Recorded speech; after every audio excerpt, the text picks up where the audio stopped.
Where can you find wild action and adventure? Right here on Uncaged. And today we're heading straight to the heart of Asia.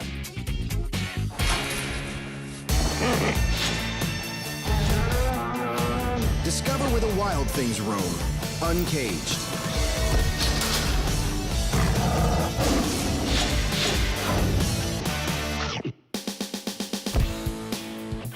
Asia is the world's largest and most populated continent, home to about 4 billion people. That is about 60% of the whole planet's human population. Of course, there are regions within Asia that are very different, like India, Tibet, Nepal, China, and Vietnam. And we're about to explore them all. Throughout these old and sacred regions, we'll see a very special difference from many of the other wild regions we visited around the world. Here, animals and humans cohabitate. This means many of the animals are actually a part of people's everyday life. Take a look. In the villages and farmlands of lowland Tibet, you'll find donkeys lending a helping hand to the local farmers. These guys are carrying bundles of bricks to help out as people prepare the farmlands where they will soon be cultivating rice. As you can see, there's no need for reins or leashes with donkeys because they're very domesticated. Kind of like your pet dog Spot, if he was well trained and a lot stronger. But every good donkey can also use a friendly nudge. Throughout history, donkeys have been known as the so-called beasts of burden, meaning they don't mind carrying the extra load. But of course, their favorite part is always lunchtime. We really built up an appetite. Looks like this donkey's volunteering to be the neighborhood mailman, or mail mule.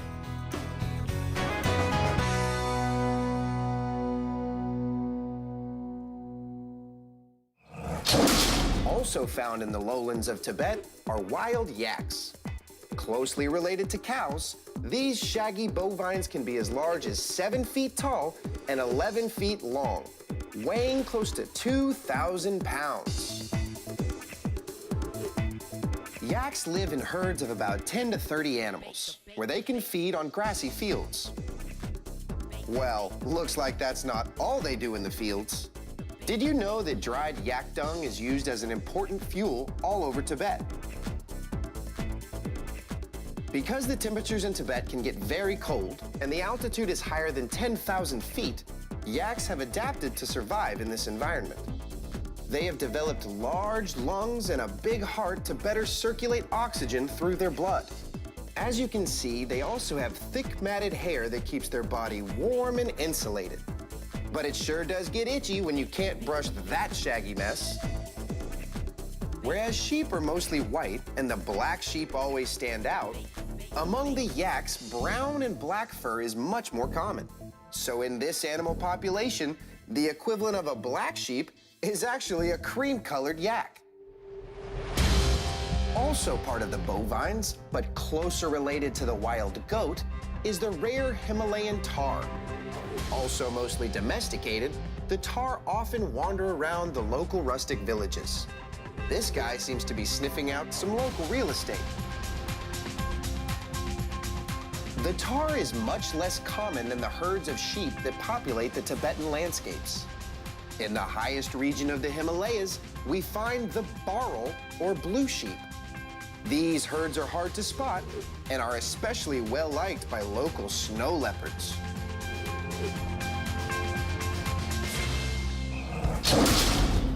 In the nearby region of Nepal, we find a very helpful farming animal known as the ox or gar. Gar are the heaviest and most powerful of all wild cattle, reaching over 3,000 pounds of muscular body.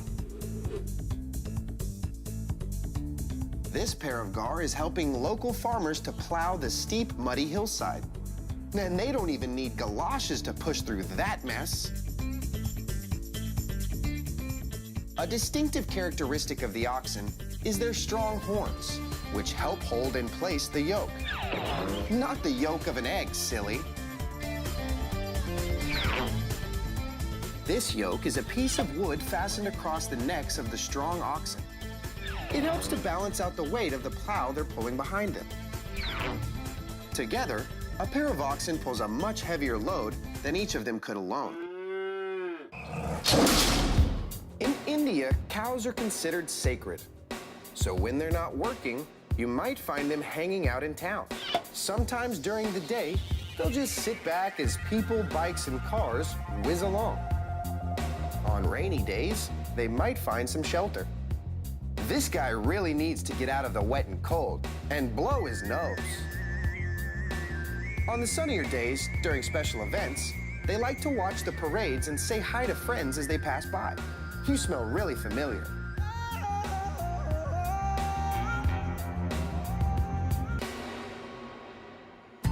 Wild dogs are also a part of everyday life here in India. Some of them can get real bossy, like this guy directing traffic on the busy street. But the pups just like to hang out and sniff around. Hello, Mr. Camera. Got any snacks? High above the villages of Dharamsala, birds of prey are scouting out their next victim. Falcons and hawks make up the majority of predatory birds in this region. Both have remarkable vision, more than 2.5 times as powerful as the average human. Best way to tell them apart is by the slated feathering on the tips of their wings. That one must be a hawk gliding against the cloudy sky. With a wingspan about 3 to 4 feet across, these birds have developed long, rigid wings, which are strong and tapered for both soaring and diving. There's one now, hanging out in a high perch. In fact, the falcon is known to be one of the fastest animals on the planet when it stoops. This bird will soar to a great height and then dive steeply at a speed faster than 200 miles per hour. He could outrace your dad's car any day. When they're not hunting, they'll hang out here on the local temple. Falcons mostly hunt at dawn or dusk, which is when their prey are out and about. They feed primarily on other small birds. But this plump little gopher better watch his back.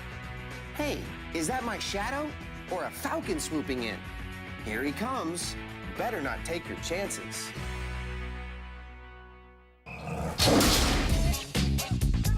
China is by far the largest country in Asia, with a huge population of both people and wildlife. As you can imagine, in a region this big, the climate varies greatly.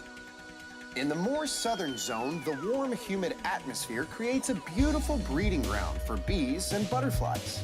These flying insects feed on nectar amidst the bright flower gardens. Did you know that butterflies use their antennae to sense the smell of nectar in the air? Watch closely as this butterfly uses his tiny proboscis to suck nectar from the flower's core. In a classic example of camouflage, these delicate butterflies blend right in with their flowery background.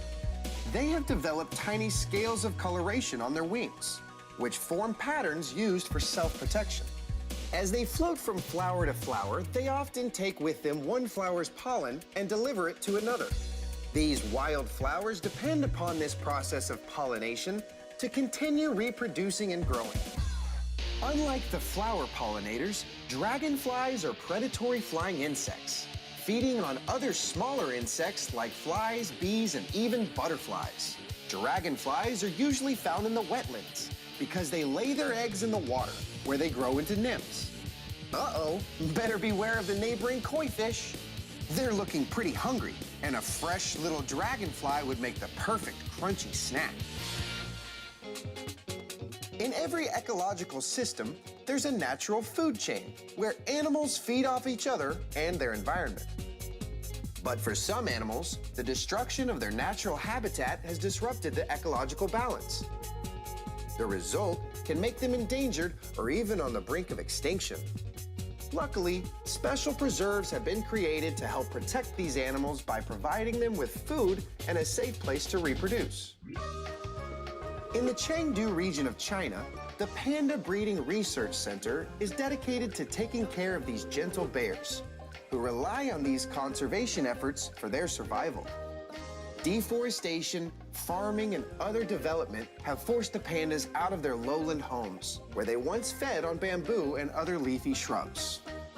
Inside the conservation center, pandas will live up to 25 years in age.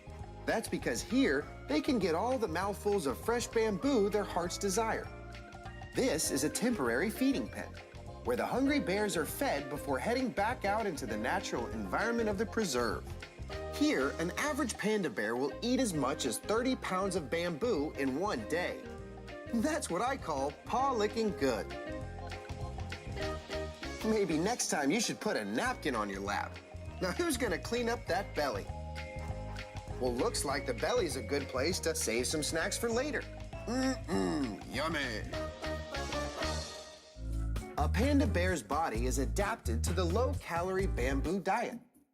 For one thing, the panda's big, round body stays low to the ground. He's generally slow-moving because of low metabolism. Did you ever wonder why the panda has such a cute, round face? Inside, he holds large, powerful jaw muscles with strong molar teeth that crush and grind the fibrous plants. Hey, did anyone ever teach you to eat with your mouth closed? Guess not.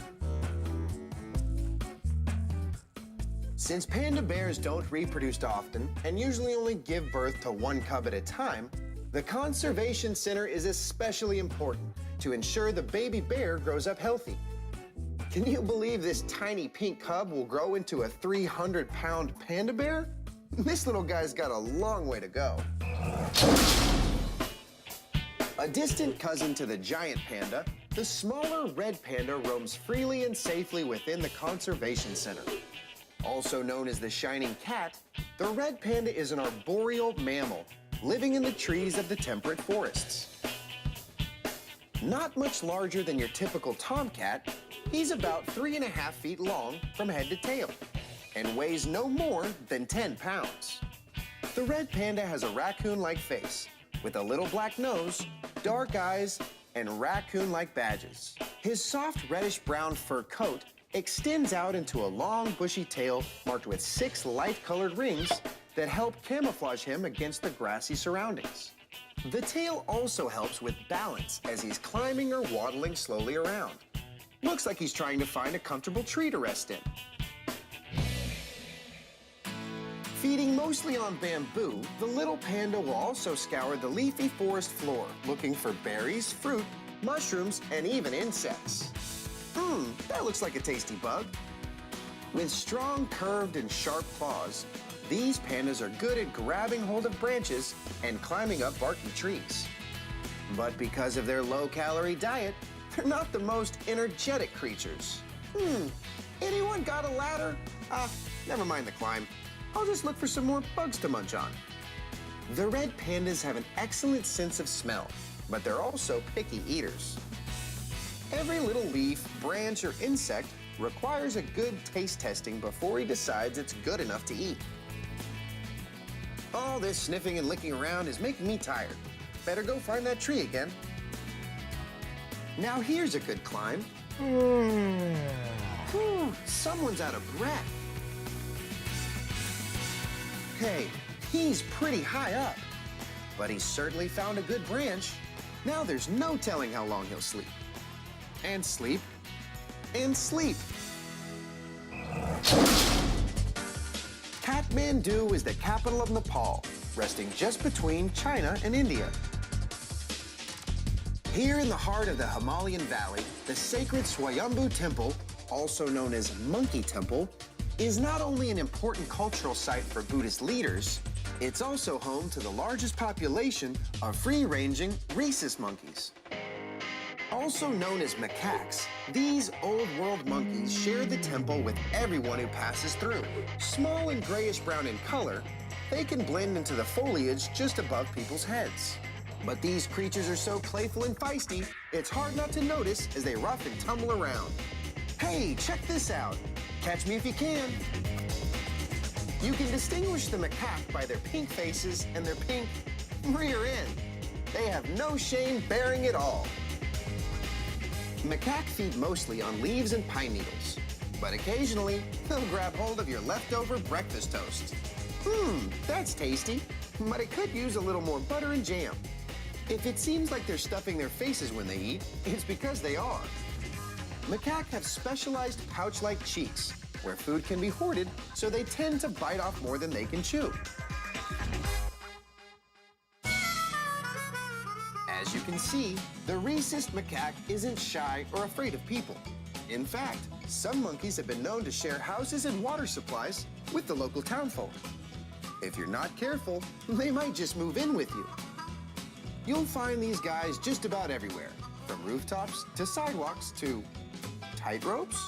These excellent climbers run around in troops of up to 200 members of all ages and are just as quick on the ground in climbing buildings as they are in trees. Hey, what are you doing up here? These energetic monkeys act like they own the place. Macaques have a reputation for being tricky little thieves, so watch your pockets. Standing in as keepers of the royal gates, they might charge you a banana for entry. Okay, come on, guys. Let's get out of here. Looks like all the tourists have gone home and the temple tour is over. Moving right along, we travel out of the valley and straight up into the steep Himalayan mountains, where the temperatures plummet. Here in Ladakh, India, at an elevation of 14,000 feet, animals are your friends. Donkeys, ox, and yaks all populate this region. They need you for food and shelter, and you just might need them for a quick ride out of the cold. As small as these donkeys may seem, they're strong and quick on their feet. Although these herds live in the highlands, the animals are similar to their lowland neighbors, but maybe with some bushier fur coats. Look at this big yak with his long blonde tail. Here comes the rest of the family now. Check out that kid's colorful coat.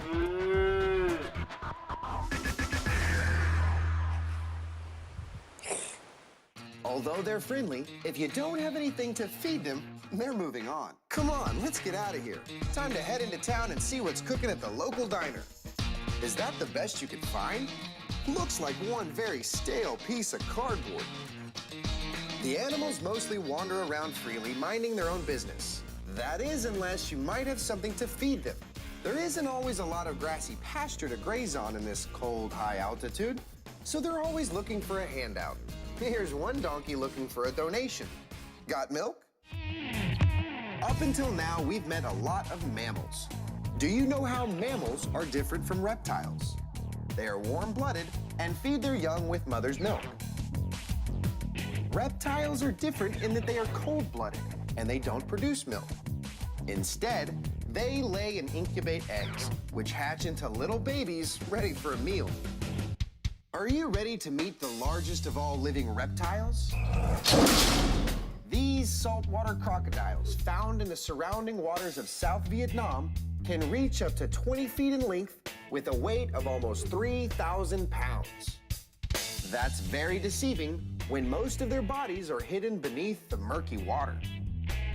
Ever wonder how they can keep so much of their bodies submerged for so long? Look closely along the pair of ridges that run from their eyes along the center of the snout.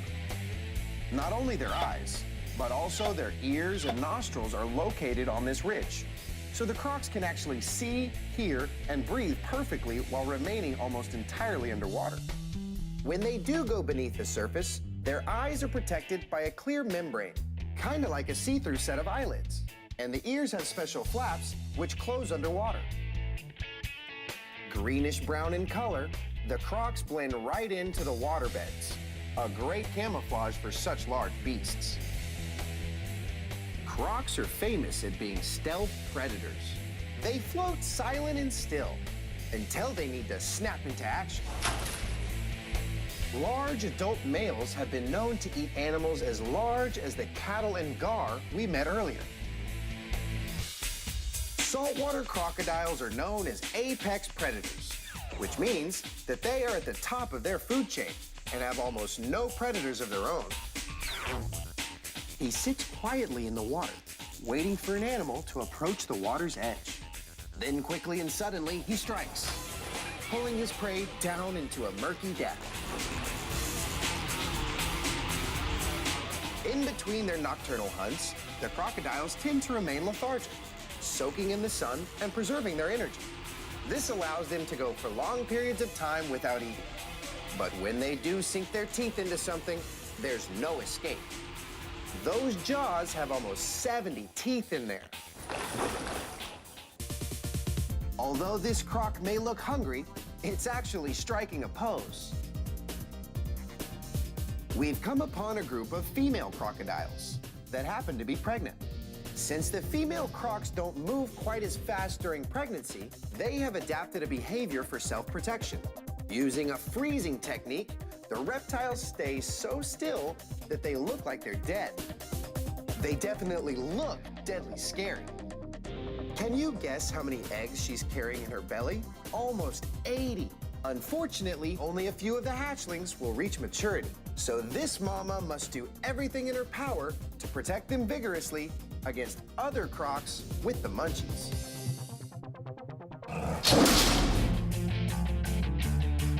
Humans are just a small part of the great evolutionary animal chain on this wonderful planet.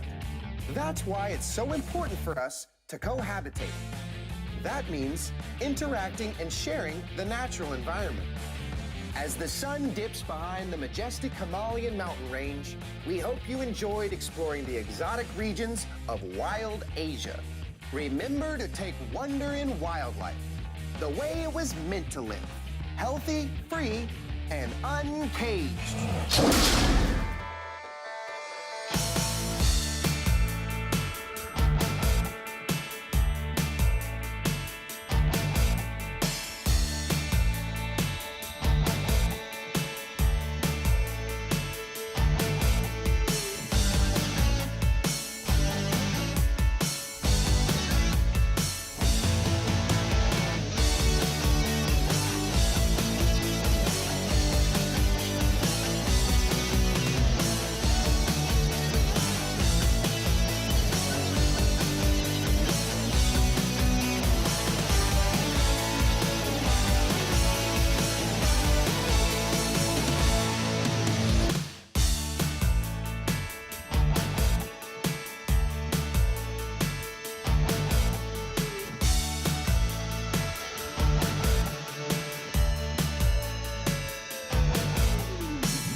The farmlands where they will soon be cultivating rice. As you can see, there's no need for reins or leashes with donkeys because they're very domesticated. Kind of like your pet dog Spot, if he was well trained and a lot stronger.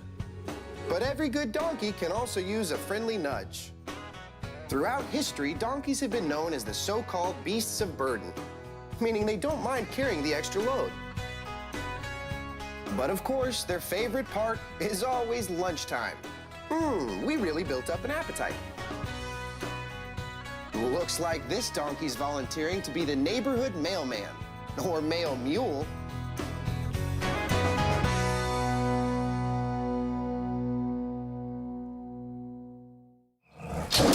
Also found in the lowlands of Tibet are wild yaks. Closely related to cows, these shaggy bovines can be as large as 7 feet tall and 11 feet long, weighing close to 2,000 pounds. Yaks live in herds of about 10 to 30 animals, where they can feed on grassy fields. Well, looks like that's not all they do in the fields. Did you know that dried yak dung is used as an important fuel all over Tibet? Regions within Asia that are very different, like India, Tibet, Nepal, China, and Vietnam. And we're about to explore them all. Throughout these old and sacred regions, we'll see a very special difference from many of the other wild regions we visited around the world. Here, animals and humans cohabitate. This means many of the animals are actually a part of people's everyday life. Take a look. In the villages and farmlands of lowland Tibet, you'll find donkeys lending a helping hand to the local farmers. These guys are carrying bundles of bricks to help out as people prepare the... Because the temperatures in Tibet can get very cold and the altitude is higher than 10,000 feet, yaks have adapted to survive in this environment. They have developed large lungs and a big heart to better circulate oxygen through their blood. As you can see, they also have thick matted hair that keeps their body warm and insulated. But it sure does get itchy when you can't brush that shaggy mess. Whereas sheep are mostly white and the black sheep always stand out, among the yaks, brown and black fur is much more common. So in this animal population, the equivalent of a black sheep is actually a... Where can you find wild action and adventure? Right here on Uncaged. And today we're heading straight to the heart of Asia.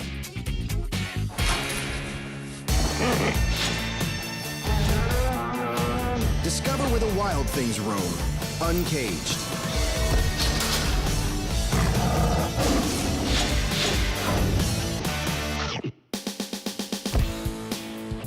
Asia is the world's largest and most populated continent, home to about 4 billion people. That is about 60% of the whole planet's human population. Of course, there are